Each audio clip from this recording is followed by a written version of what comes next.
Good morning from Buenos Aires, Argentina. Good afternoon, good evening. My name is Olga Cavalli. I am the Academic Director of the South School of Internet Governance. We would like to welcome you to this virtual segment of the World Summit of Information Summits Forum 2023, and thank all the audience for joining us today. In a few minutes, we will start the session. Before we begin, we would like to invite you to watch the highlight video from the WSIS Forum 2023 that will be played by the WSIS team, who is with us this morning. Thank you for all your assistance. And while we wait to start our session. So now the video.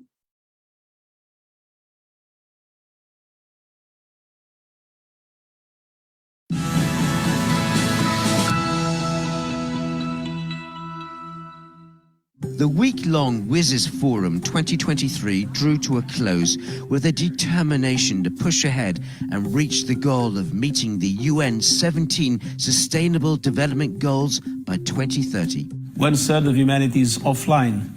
We must bridge the digital divide and ensure that everyone has access to the internet in this decade, in particular women and girls. At the same time, we must prevent and reduce the dangers of digital technologies.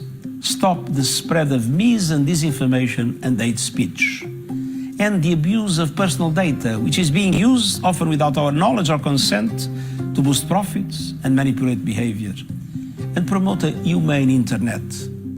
In thought-provoking high-level meetings throughout the summit, the ITU Secretary-General drove home the message that time is running out fast to meet those targets.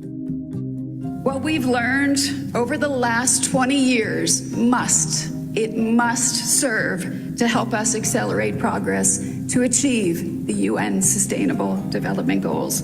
The SDGs and the WSIS action lines are inextricably linked, and we are in a race against time. The 2023 WSIS Forum brought together participants from 130 countries, including experts in the field, academics, and senior officials from 30 UN agencies and dozens of government ministers, underlining the stakeholders' commitment is there. You saw the spirit out here. Everybody is ready for action. So WSIS Forum is all about collaboration, partnerships, and basically ensuring that we are all working together, leaving the venue with a plan in action. So you can see from the happy faces that everybody is moving forward, going back home with a project in mind. When we talk about the UN 17 Sustainable Development Goals, it's probably a good idea to remind ourselves what we're talking about. They include sustainable cities, end to hunger, clean water, and gender equality, and many more, of course, and all by 2030. While the physical meetings are coming to an end, the WSIS Forum 2023 continues with virtual workshops in April and May. So do join the conversation again then.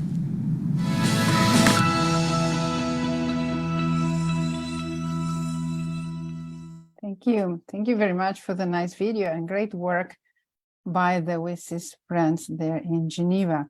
So for the smooth running of the session, we would like to give you some guidelines and housekeeping notes. Please note that during the session, attendees' microphones are muted. If you would like to intervene, please raise your hand. For those unfamiliar with the Zoom platform, the raise hand function is located at the bottom of the participant window. Once you are given the floor, the moderator will unmute your microphone. Once done interviewing, please mute your microphone. We will take questions through the Q&A and chat. You can access the Q&A by clicking the relevant buttons in the bottom bar of the Zoom interface, and the meeting is recorded and will be available on the event page of the WSIS Forum 2023 website soon after the end of the virtual session. So thank you all very much. And thank you for being with us this virtual workshop about development of cyber capacities in the emerging economies. Let me introduce now to you our distinguished panelist, Mr. Christopher Painter. He's president of the Global Forum of Cyber Expertise. Welcome, Chris. Mr. Jaime Chanaga, his Field Chief Information Security Officer for Latin America and Canada from Fortinet. Hi, Jaime. Mrs. Mariliana Mendez, Secretary General of the Inter-American Association of Telecommunications Companies, ASIET. Good morning, Mariliana. Very early for you, Mariliana. Thank you very much. She's in Costa Rica. And Mr. Cesar Moline, he's Regional Director of LAC4, the Latin American and Caribbean Competence Center. Also very early for you, Cesar. Thank you. Thank you all very much for being with us this morning. And the focus of our workshop today is the development of cyber capacities in emerging economies, capacity building, rise awareness, not so easy in developing economies where the priorities are perhaps different than cybersecurity. Cybersecurity and cyber awareness is always important, and also the creation of human resources, capacity building of human resources. But sometimes what we find in developing economies is the priorities and problems are different, are not this doesn't seem to be so important. So as you all have these important roles in each of your organizations, I would like to share and make some questions to you and exchange some comments and ideas and debate about these concepts with you. I will start with our dear friend, Chris. Chris, the GFC, the Global Forum of Cyber Expertise, in its mission indicates that it aims to strengthen cyber capacity and expertise globally through international collaboration and cooperation. It does seem to be exactly what we are talking about today in this workshop. So based on you have a very vast experience in cybersecurity, and especially in the experience covered by the GFC, how can developing economies put cybersecurity in a place of importance and cyber resilience as a top or a very important priority? How can we work on that? And welcome, by the way. Thank you very much for being with us this morning. Thank you. It's great to be with you, Olga, and also great to participate in this discussion, this important discussion.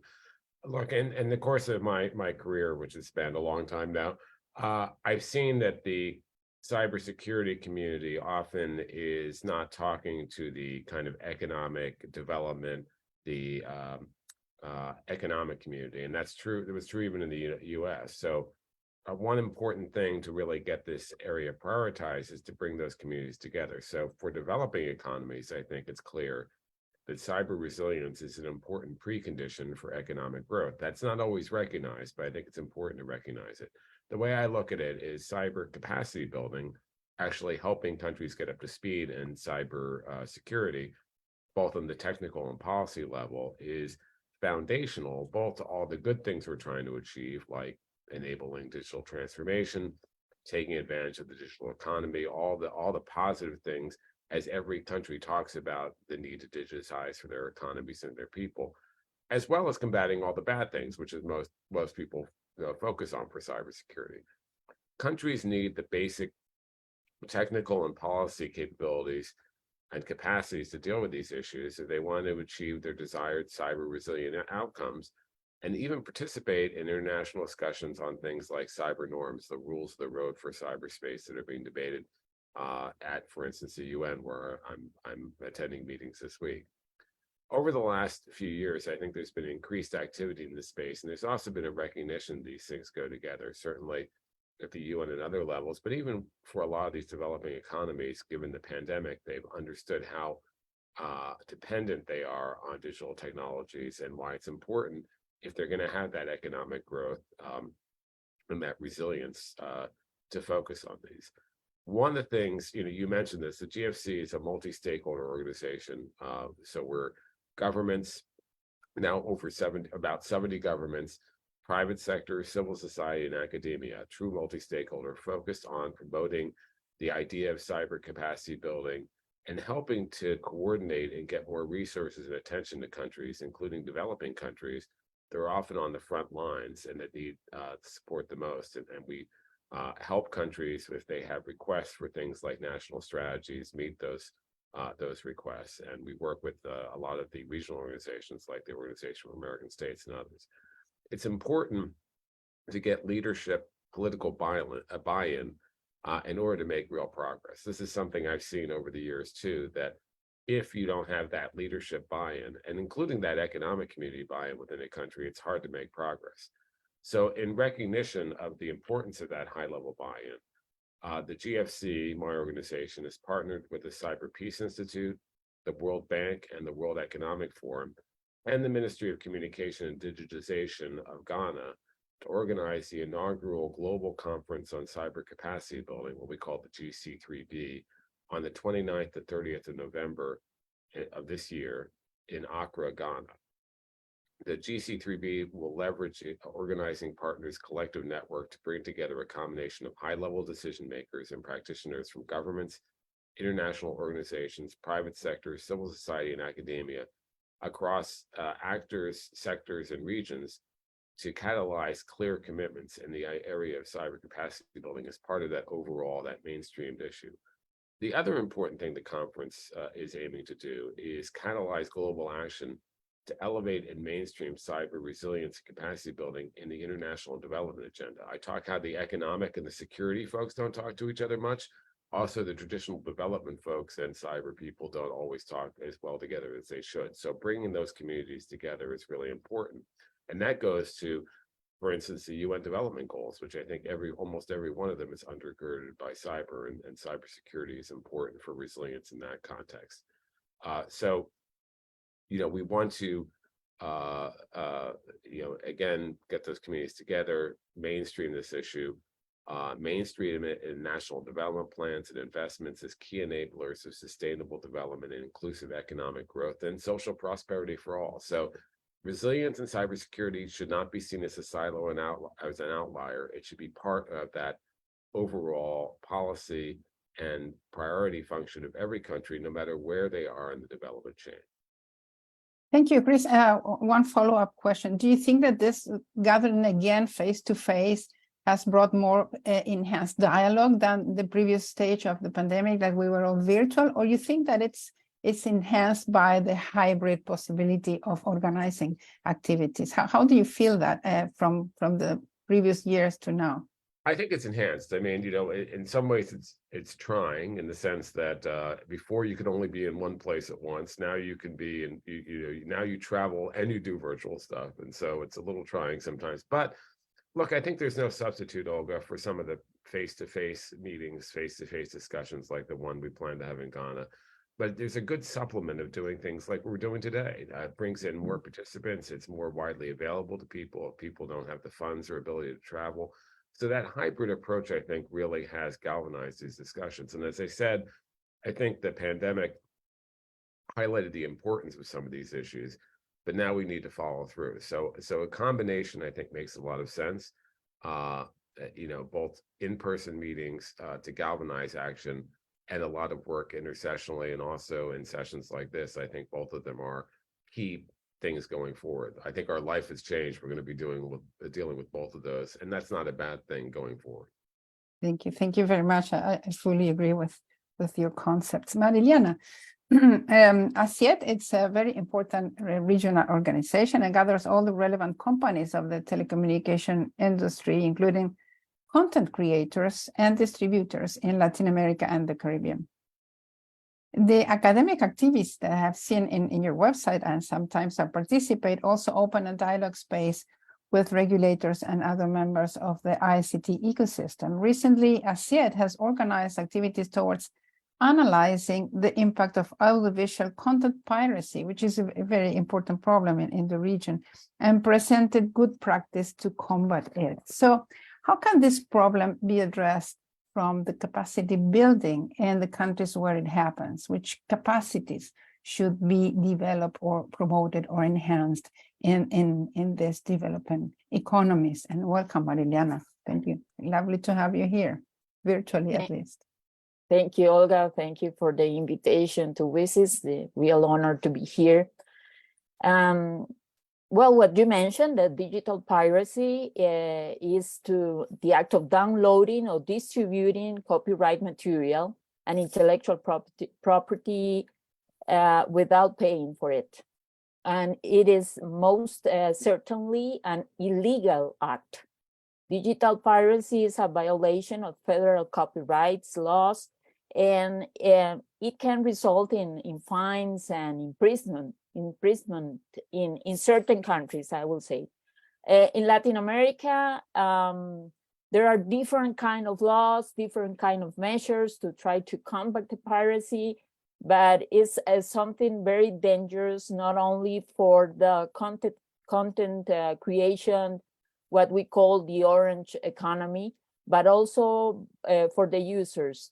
Curbing the illegal consumption also represents an opportunity for growth for the local creative industry, the generation of new jobs, and the prevention of the loss of tax resources. What is happening in Latin America? As you mentioned, we have a study about piracy, content piracy in Latin America. And what we found is that it's very easy. It's very easy for the users in Latin America to consume illegal content. For example, I give you some numbers. The result of our investigation indicate that the illegal content can be easily found on the internet. Generic searches such as watch free movies on social networks and search engines are a significant gateway to piracy. From the top 100 analyzed illegal content sites account for 5.5 billion visits at the regional level. 5.5 billion visits by 322 million unique visitors per month, each of whom has an average of 4 visits to illegal sites. So illegal service in Latin America have a potential annual revenue loss ranging from $700 million up to 5.2 billion. Well, it depends on how you can account for this annual revenue, but at the end could be up to $5.2 billion. And aside from the legal trouble, as you mentioned as well, digital piracy can also have implications on cybersecurity. Hackers can use pirate content to spread malware, Trojans, and viruses. Companies who use pirate software, for example, they have a huge problem, a potential huge problem in terms of malware and virus infections. And the victim of the piracy is the consumer through the target delivery and installation of this malware software onto consumer devices. And besides that, why they are consuming piracy? This is an important question, especially in Latin America in this case. There is an unwillingness to pay. For some reason, people think that the content can be used in a free way. There's no payment for that in terms of this set of mind. In many cases, people download it illegal due to financial hardship, but they simply cannot afford to buy the content, and they look for this illegal content. But many people pay for illegal content. That is the other side of the coin. And some people, in this case, the hackers, do it for financial gain. I mean, there's a business from the hacker's perspective. And one time they use is another excuse, one-time use. Okay, I'm going to watch just one football match, for example. But that is enough to be exposed to the malware and viruses. In a study in Europe, the numbers are really speak by themselves. Within 71 seconds of clicking on a pirate website, you could open ourselves up to the loss of identity, have your credentials stolen, face ransomware demands, and all this stuff. Only 71 seconds after clicking on a pirate website. And if you have an app to access pirate content, you have 57% chance of it coming with embedded malware. So it's a very high number in terms of probability. Then the only way to protect yourself, to protect ourselves from piracy is not downloading illegally. And this is the main issue here.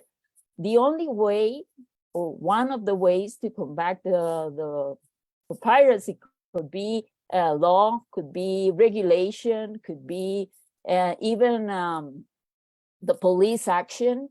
But the main point here is to raise awareness about the risk to consume pirate content. Besides, as I mentioned, other legal protection from the public policy perspective. But this is not easy in Latin America, because at the end, all of these cybersecurity risks are related with the user, who's at the end is the final point of this chain in terms of cybersecurity.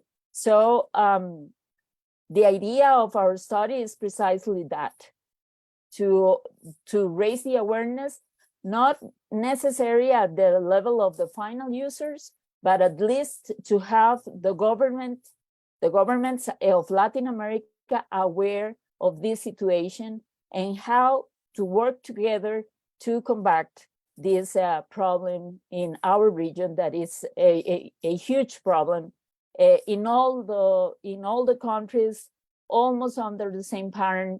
And well, we have to work together to fight against this security issue. It's very interesting what you say, because every time that you see a news about websites that have been put down because they have illegal content, nobody pays attention to that. Everyone pays attention on the fact that they are using content in a not legal way, but nobody pays attention that it's a way of being infected or losing all the information or your credentials and everything. So recently we had that situation in Argentina with some football websites that were put down by the government. But my question to that was how quick they will be uploaded in other websites, and did people understand really the fear that the problems that they can face if they go into those websites? I think that there is a communication enhancement that could be done when all these activities are done, to really send a message that it's dangerous. I remember talking to friends years ago before the content music content platforms were in place, talking to people and say, be careful, there may be viruses downloading to your computer when you download illegal music. And they said, I have no idea, I didn't know about that. So we always face on the on what should not be done, and we don't face what could happen if we used those illegal contents. And thank you very much for the numbers that you share that are in your website, right? I saw the study. It's very interesting. Now I will go to where are my notes here? Jaime, welcome. Jaime, given the rapid pace of digital transformation in Latin America, what unique cybersecurity challenges are faced in terms of cybersecurity, data protection, regulations, compliance, and the use of emerging technologies such as artificial intelligence, Internet of Things, and how are organizations in the region addressing this issue? Welcome, Jaime. Nice to have you here. Thank you, Olga, and thank you to the other panelists who have kindly shared some of their perspectives. One of the challenges that we have in Latin America, both from the private sector and the public sector, is that we still have a very big digital divide when it comes to information security awareness.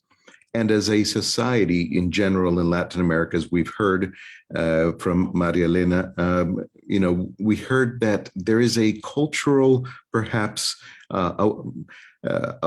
challenge when it comes to awareness of the cyber risks that people face when doing some things such as downloading illegal content. But as we look at the broader context of cybersecurity challenges in the region of Latin America, we can definitely see that there is a very big challenge in terms of finding professionals for organizations, as an example. So I believe it was the World Economic Forum last year said that there were needed about 700,000 cybersecurity professionals in Latin America. I was recently in one of the South American countries, and they were saying that in that country alone, they needed over 90,000 cybersecurity professionals. And even with all the efforts and strides that universities are making and that private organizations are making to provide certifications, there is still a very big breach of or gap of knowledge when it comes to cybersecurity issues. If we look at society as a whole, certain topics such as the pandemic caused people to have to work from home. And then that introduced additional cyber risks to private organizations, to governments. We certainly have seen over the last few months, lots of governments being the targets of cyber attacks, not only in terms of stealing of information and publishing of confidential documents, but also malicious attacks designed to really hurt critical infrastructure. And as we look at the broader panorama of Internet of Things, of the convergence, we tend to say in the industry that we live in an age of hyperconnectivity. Even with a lot of people facing the challenge of not being connected, we're seeing quite the opposite when it comes to private organizations and government. If we look at critical infrastructure as an example, and what is critical infrastructure? Basic services, telecommunications, healthcare, financial services, government services, those industry sectors have been highly targeted by cyber adversaries over the last few months, over the last couple of years. And we're seeing an increase in cyber attacks on those parts of government and private industry that provide basic services to our society. So when we're talking about compliance and regulations, there is certainly a lot of good work being done by governments in the region to address issues such as data privacy, compliance issues around that. But we're also seeing that there is a general lack of concern for technology such as artificial intelligence. We haven't seen a lot of regulations in terms of the use of artificial intelligence, but we do know one thing for sure. As we have seen through our own research, through our FortiGuard Labs organization, we have seen that digital adversaries are now implementing technology such as machine learning and artificial intelligence into some of these cyber tools such as ransomware to try to attack organizations at faster speeds, at a faster pace of digital transformation, as it were, by digital adversaries. So when organizations, both government and the private sector in Latin America, are looking to provide cyber defenses to address some of these threat vectors and some of these issues in the threat landscape, we're finding that they are still struggling in the adoption of some of these newer technologies with artificial intelligence and understanding of how to protect the Internet of Things, how to protect systems that are built on operational technologies that are now being integrated into traditional IT networks and IP-based networks. So we are seeing those types of challenges in the region. But I think this type of dialogue like we're having here today and the ability for governments to reach across the aisle and talk to private sector technology companies and experts is going to be the only way for both sides, both the private sector supporting the public sector and the public sector relying on the expertise and the knowledge and the help of the private sector, along with information security awareness for our society, using those types of steps moving forward is going to help to close that gap, to eliminate that digital divide, as it were, in terms of protecting our region from all of these emerging cybersecurity threats. Thank you, Jaime. I think that you brought a very interesting point, which is the importance of the dialogue, but a real dialogue. And I think Chris mentioned that the role of the political leadership.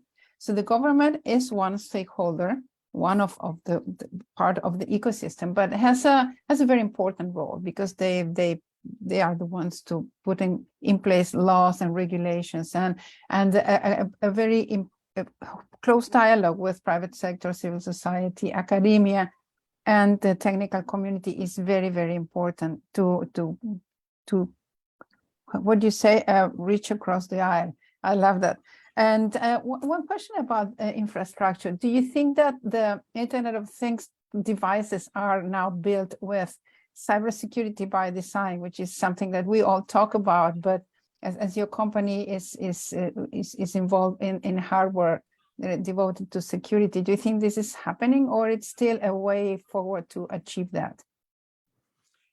You know, I think that unfortunately, a lot of manufacturers that create these types of devices currently for Internet of Things have not taken cybersecurity as a priority, unfortunately. And I saw a statistic recently that said that by the year 2030, we're going to have 75 billion new Internet of Things devices connected to the internet. So when we think of that additional attack surface, as we call it in cybersecurity circles, if we look at that expansion of the number of devices that are going to be connected, that's a big challenge, not only for consumers, but also for private industry and for government. You know, we tend to think of these things like Internet of Things as something that only affects companies or governments. A good example, you know, simple devices like a digital thermostat at home, maybe a smart assistant, you know, at home, some type of a smart device that turns on your lights or the lights off in your home. Those types of devices all introduce cyber risk. And if the manufacturers, if the companies that make these devices don't include that dialogue as well with companies in the cybersecurity industry or with universities, you bring up a very good point. There's a lot of good research being done by a lot of universities globally and in the region when it comes to these topics of how to defend these operational technologies, these Internet of Things devices. And it really is going to take that dialogue and that collaboration. You know, you cannot believe that a single organization has all the knowledge when it comes to addressing these cyber risks. It's going to take all of us, a global community, partnering, working together, continuing that dialogue. I guarantee you one thing, and I guarantee everyone here one thing: cyber adversaries are collaborating. They're implementing digital innovation. They're implementing new technologies at a faster rate than sometimes private industry, government, and society in general adopt things.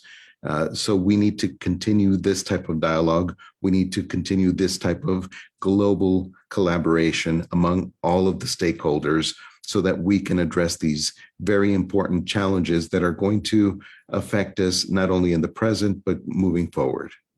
Thank you. Not each of us have all the knowledge. That's something very important to have in mind. And we shouldn't be ashamed of saying, I don't know about that. You tell me, you're the specialist and I want to know.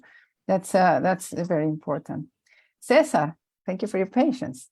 The lack, how do you say it? Lack 4 objective, this is how I say it, lack 4 objective, which is your organization, is to provide cybersecurity and cybercrime expertise to support Latin America and Caribbean transformation and operational efforts by supporting and enhancing the cybersecurity development of sponsoring nations and partners. This is how I got the information from the mission of your organization. Sponsoring nation. What does sponsoring nation mean? How can a nation become sponsor of LAC 4? And when it's an emerging economy, what happens when the top priorities are not cybersecurity and cybercrime? How do you work with this sponsoring nations and to enhance those knowledge spaces? And thank you for being with us, Cesar. Yes, thank you very much for the invite, Olga, and yes, thank you so much to all of my previous participants. So yes, and one of the things that I really like about being one of the last speakers is that I do get to pick up a lot of good points from the previous panelists. And yes, you mentioned, that our mission is to be this, this hub and this training center, for the enhancement of capabilities on the cyber arena here for the LAC region. And I want to take a small hint from what Jaime just previously mentioned. Yes, there is a shortage of workforce development, here in the LAC region. And basically our mission or our core belief is that we are here to at least make a significant dent in to close that gap. So we expect, that by the time, the center, by the time the project, the youth cybernet project closes and the center is fully operational, then yes, we will have made a significant dent in this shortage of workforce for the Latin American Caribbean region. Taking that into account, for example, yes, we are now since last November.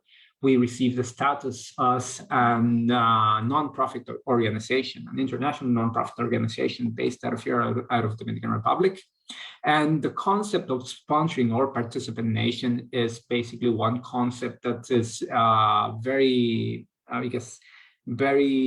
framed within our bylaws, which is basically, it makes the reference to cybersecurity organizations that are part of countries that are interested in not only fostering the work or strengthening the work that the organization does, such as participating in its activities, and contributing to the center. And when I mention contribution, it's not necessarily as in-kind contribution or monetary contribution. It could be, contribution in the sense of participation in its event, in helping in the development of, our documentation and so forth and so on. So there is not necessarily a financial component to joining LAC4 or a financial component to requirement for joining the organization. I'm very happy to say that this past February, we got our first participant nation, which curiously enough, it is the Kingdom of the Netherlands. So a very good nod to Chris and the GFC who helped foster this and who helped basically the Kingdom of the Netherlands become this participant nation here for LAC4. And also to tell you that right now we are in conversations with several countries here in the LAC region who are also very interested in being part of the scheme. So what happens is that normally a country is a very simple joining process, where basically a country will say, yes, I want to become, I'm interested in becoming a participant nation. I'm interested in contributing with the mission of the center and with its objectives. So there is no, there is no rite of passage, or there is no formal fire test that you have to pass, as long as you and your organization are able to help us promote an open, free, secure, and resilient cyberspace here in Latin American Caribbean region.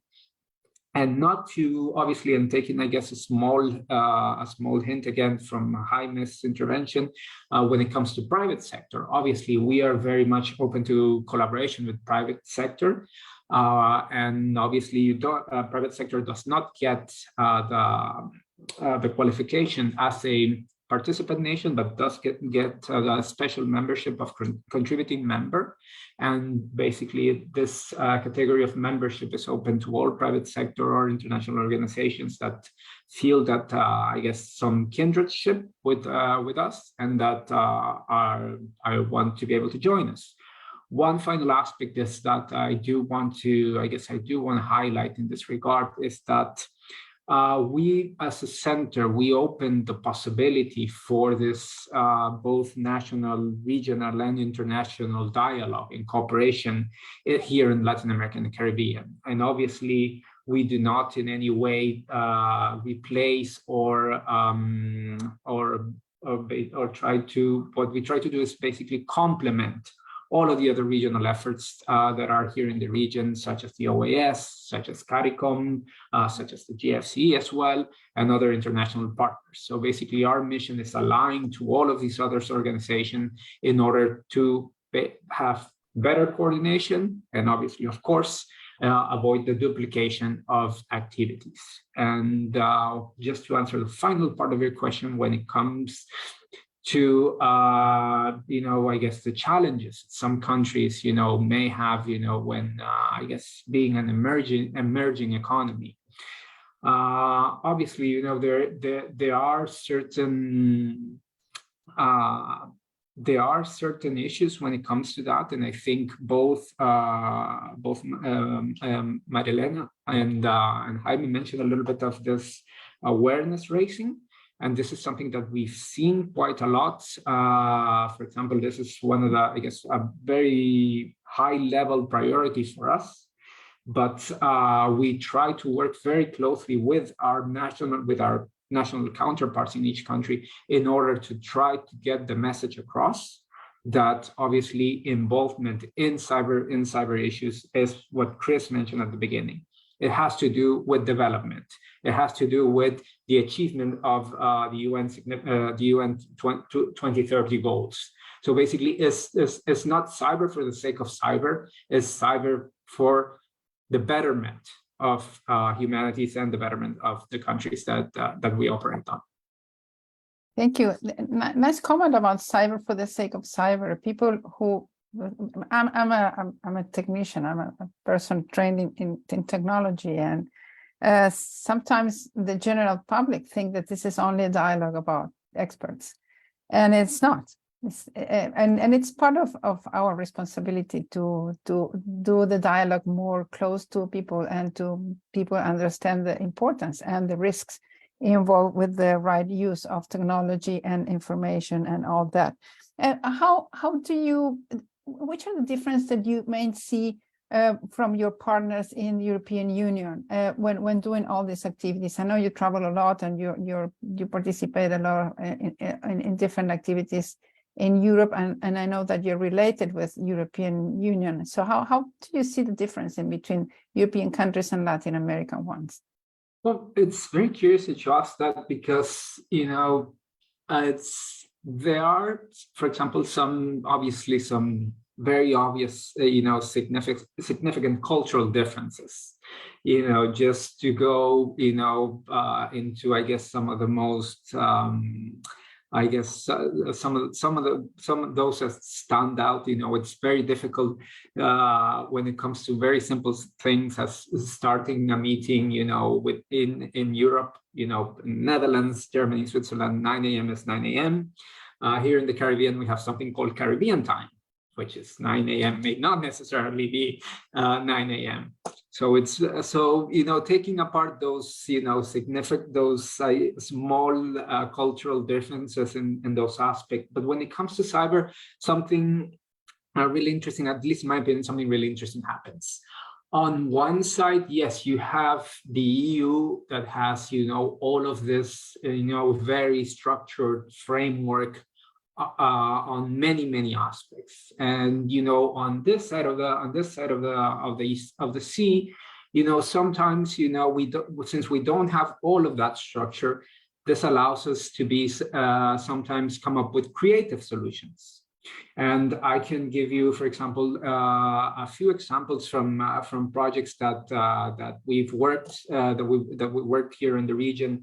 During LAC4, we were discussing some initiatives with Costa Rica, with Colombia, with Uruguay and Brazil. And some of the things that were coming up that sometimes, this were even like some of those comments that mentioned is like, yes, that may work very well in this European environment, but not necessarily here because we speak Spanish.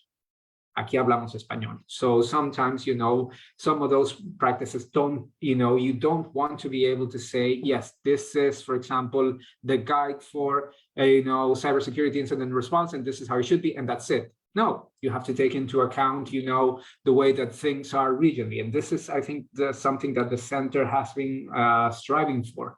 We take those best practices from the EU and we bring them down to the regional level so that basically countries here are able to adopt them in the best form possible that actually suits them and that actually work for them. Because, it is all nice. It's really great, when something works, but we all know, that there is not a silver bullet that's going to solve, all cybersecurity issues. We know that, for example, there is, just because one thing is done one way somewhere, doesn't necessarily mean it's going to work here or it's going to work somewhere else. So yes, that's, I guess, my main takeaway from that one. Thank you. Thank you very much. This is very interesting, differences between cultures.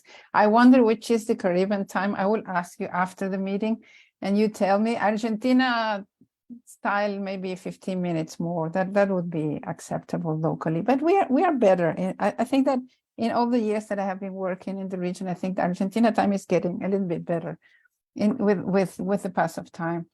We have some minutes for a second question to you. I don't see questions in the question and answers box. So Chris, go back to you. Which are the lessons learned in the different activities that the GFC is doing? Because you go all over the world, you go to Africa, Latin America, Europe, Asia. So this, what Cesar was explaining, is very, very interesting, how to adapt the ideas and the experiences from other regions, which may be more advanced or that have gone farther in some activities, going to other regions that are still trying to implement them. What's your take from that experience? So the first thing I'd say, Olga, is that everyone can learn from each other. So even more developed countries can learn from the experience of developing countries as they're putting some of these things in place. And as I look at this, it's not just north-south cooperation, it's north-south, north-north, south-south. All of these are helpful. And regional learning is also important, even though cyberspace it doesn't have any boundaries. Still, regional experience does help and helps people learn.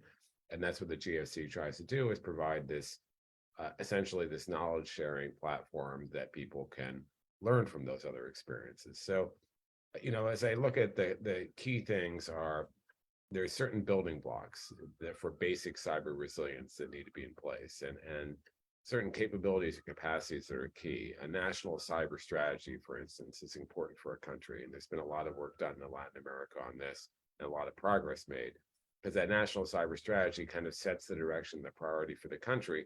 And to the extent that can be coordinated with their digitization or economic strategy, I think that's important, as I mentioned when I first answered.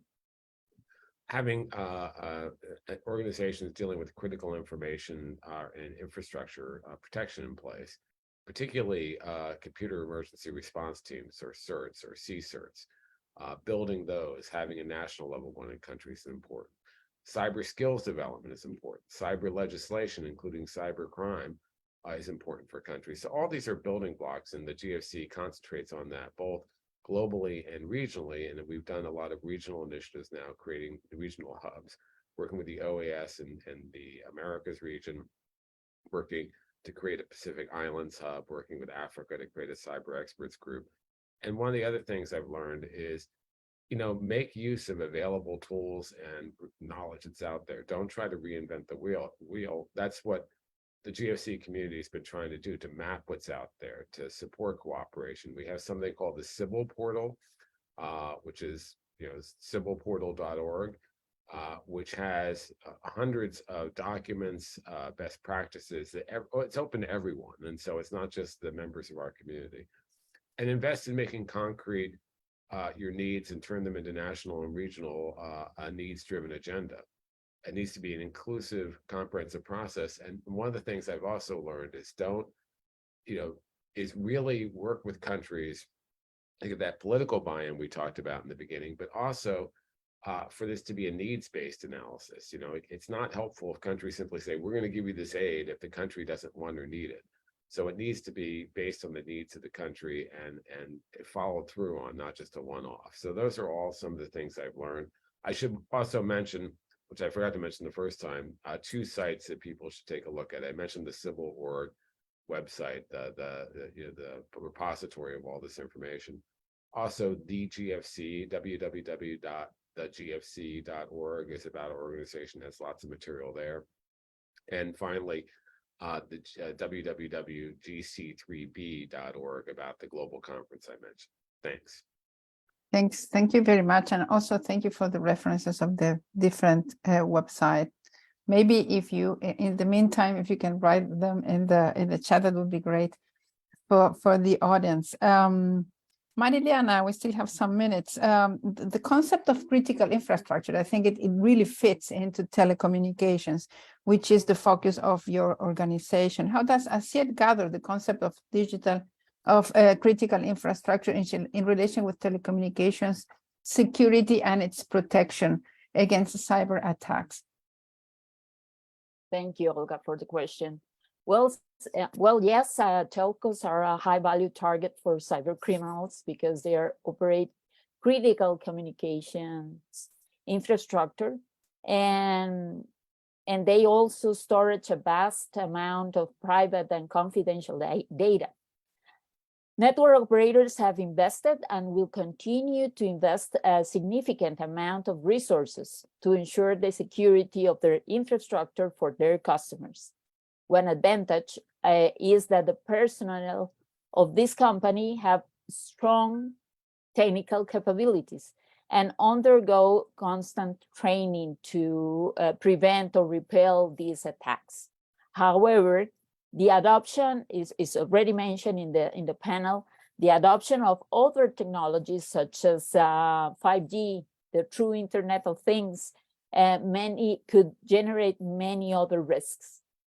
Besides that, critical national infrastructure for power, emergency services, finance, and other basic industry rely on information and telecommunication networks as well. And who is managing these other critical infrastructures? Do they have the same technical level? And this is a question we have to ask. Besides that,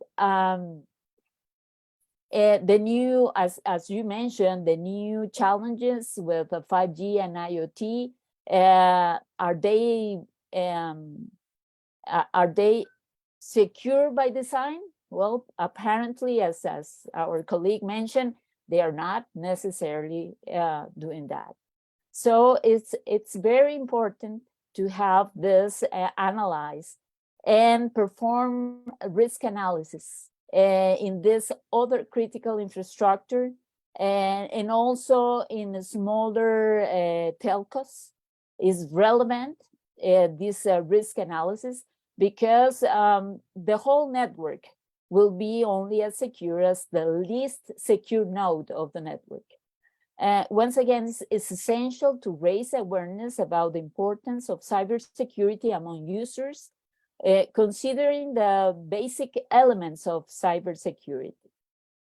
This cybersecurity, for example, in a bank, the bank probably is investing millions of dollars for the cybersecurity of its own network, but only a click in a phishing email could cause a cyber attack in this infrastructure. Just to mention that in case of finance, in case of telcos, is this exactly the same. For many years, we have discussed about the digital divide and how to bridge it, and now the particular discussion are in the high-level government agendas. But connecting millions of people for the first time without the adequate competences in terms of cybersecurity could be a huge risk, not only for the users themselves, but also for the networks and the national critical infrastructure. So definitely the discussion has to be in the high-level discussions of the government, and definitely in the international, transnational institutions to really find the correct balance and to position it as a key element of the security of the nation itself, and also as part of our daily living. I think as the beginning of the 20th century about the health, about how to use water and etc. It's the same discussion now, but only in terms of the digital assets and the digital security of the whole system. Thank you very much, Marilyn. It seems to be the case that the political support of any of these activities is very relevant, so that they may happen. Cesar, how do you see the main barriers for the governments to really get involved in this implementation of cybersecurity measures at the national administration? Because from talking to you and from the experience in participating in the government is a main stakeholder that really pushes for the rest of the ecosystem into regulations and cyber learning. Mm-hmm. Well, yes, Olga, and thank you for bringing that. Thank you for bringing that up, because that also brings me to another, I guess, very interesting anecdote that happened last year. Well, first off, start with, I guess, the tail or the issue of cybersecurity here in the LAC region is not a simple one. And because from a political standpoint, there is considerable amount of convincing that is needed for our political elites, when it comes to cybersecurity. Last November, LAC4 had its first Cyber Week. It's our biggest event of the year, and taking, I guess, the forum now to do some shameless self-promotion. Keep your calendars marked, because this early next November, we will be doing it here again in Santo Domingo, and you're all welcome to come and join us. But during one of those sessions, and this also goes back to, obviously, to the work that the GFC is doing here with the OAS in the region, we had a capacity building prioritization exercise, where basically we had 26 countries here from Latin America and the Caribbean, and we were trying to determine what their capacity building needs were, so we could create a significant program of work that would target those specific needs. And can you guess what was the number one request from more than 20 countries? Very, very simple. It was awareness raising at a political level. And this is, and this is not just from, let's say, Caribbean island states, who have some of them have very limited capabilities, but this is also from really, big territory and population-wise countries, like for example, like Colombia, like Ecuador, and so forth and so on. So across the board, across the region, even though since last year we've had quite a considerable amount of malicious activities targeting governments here in the region, there still needs to be a lot of awareness raising at a political level. One of our best experiences that we've had in managing this type of request is basically a program we have that we designed, where we grab political actors, from one country, I guess get the main actors on the table, bring them, somewhere that, they don't have necessarily all of the access to all of the things that they have to do every day. Sometimes it's difficult to get the minister away from the desk and away from the phone, but in order for them to pay attention to cyber, they need to be able to pay attention to what is going on inside. They need to be aware of the cyber threat landscape. They need to be aware of what's happening all around. So we bring them to this, we make them come to this scenario. And once that, I guess at the end of the day, they have a very clear mind, a very clear idea of what the problem is and what the experts in their country want them to do about it. Is it either drafting, giving a push for legislation that maybe is stuck in Congress, or maybe it's drafting some regulation, or maybe it's taking operational measures at a CSIRT level, or maybe it's getting more funding for the CSIRT to be strengthened. So we're running out of time, so I will leave it at that point. So thank you for the question. No, thanks to you. And Jaime, I think this is the nice last question. You have a vast and long experience of 20 years being a Chief Information Security Officer for your company. So which are the unique challenges faced in Latin America by both private and public sector? How do you see that? And thank you for the question, and thank you to the other panelists. Just following up on what everybody has said here, I think we can honestly say that cybersecurity is not a technical issue. It's really a people issue. If we boil it down to the lowest common denominator, as the World Economic Forum has said, 95% of cybersecurity challenges are going to be caused by people. We say colloquially in cybersecurity, we say people are the weakest or the strongest link in that chain. When it comes to education, when it comes to societal awareness, look, the challenges are great in Latin America. And last year we detected, for example, 360 billion cyber attacks in Latin America, both in the private and public sectors. This is a real challenge for the region. It's going to take partnerships. It's going to take dialogue. It's going to take people working with people to solve these issues. It's not going to be a single company. It's not going to be a single expert. And absolutely, I agree with something with what Cesar said earlier. Cybersecurity for the sake of cybersecurity is not the answer. I have been a CISO, a Chief Information Security Officer, for almost 27 years now. And in speaking with organizations, both in the private and public sector, speaking with members of society, speaking with friends and family, speaking with people on the street, one of the things that I can tell you is that cybersecurity is an issue that is going to be solved by people having this dialogue, having this collaboration, and together we will solve these challenges. Thank you very much, Jaime. I see a question from our dear friend Nigel Casimir from the Caribbean Telecommunications Union. Thank you, Nigel, for the question. He says, the United Nations is currently taking inputs to the development of the Global Digital Compact. In summary, what key points would panelists like to see included in the GDC as regards of cybersecurity and resilience? And Cesar has responded from his point of view, giving people more control over their data, strengthen the application of human rights online, promote more secure and resilient internet. Would any of you would like to address a short answer to Nigel? Yeah, Olga, the one thing I'd say, and there's many things I'd say, and I'm actually participating in this deep dive they're doing later this afternoon on exactly this issue here in New York, but is to bring cybersecurity into the UN development goals. Make cybersecurity part and parcel of achieving those goals, because I think it's a critical enabler. Thank you. Thank you very much. Mariliana, Jaime, last comments about Nigel's question?